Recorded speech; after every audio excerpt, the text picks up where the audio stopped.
वसलाम अलैका या रसूलुल्लाह सल्लल्लाहु ताला अलैहि वसल्लम।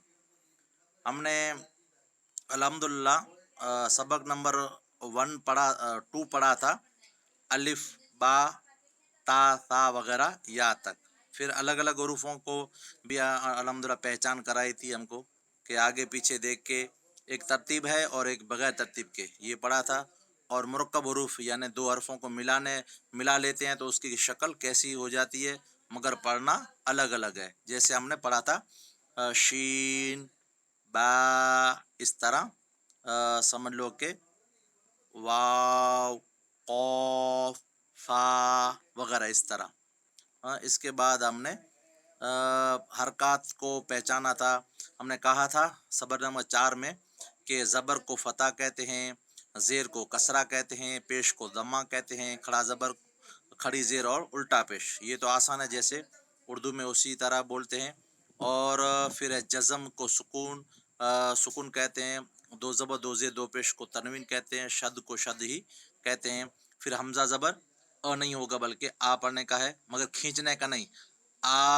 करेंगे तो अलिफ पर अलिफ हो जाएगा, बा करके पढ़ेंगे तो बे और अलिफ हो जाएगा, मगर बा करना ता। हाँ, हमज़ा ज़बर आ, बा ज़बर बा, ता ज़बर ता, या ज़बर या तक।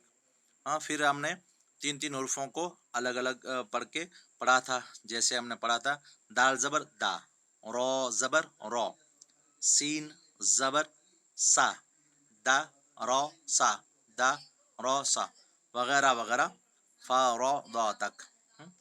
और इसके बाद ज़ेर की पहचान। हाँ, ज़ेर की पहचान हमने क्या कराई थी? ज़ेर को क्या कहते हैं? कसरा। ज़ेर को क्या कहते हैं? कसरा। हमने पढ़ लिया था, हमज़ा ज़ेर ई होता है, बा ज़ेर बी होता है, और या ज़ेर ये हमने पढ़ा था। और मश्क भी करी थी हमने, काफ ज़ेर की, दाल ज़ेर दी और मीम ज़ेर मी, की दी मी। के दे में नहीं कहेंगे बल्कि की दी मी। खींचना नहीं है, नहीं तो ये हो जाएगा। हाँ, ज़बर को खींचेंगे तो अलिफ उसके बाद हो जाएगा, और खींचना नहीं है बल्कि हमज़ा ज़बर आ ही बोलने का। और इसी तरह हमज़ा ज़ेर ई बोलने का, खींचेंगे तो ये हो जाएगा, पेश को खींचेंगे तो वाव हो जाएगा।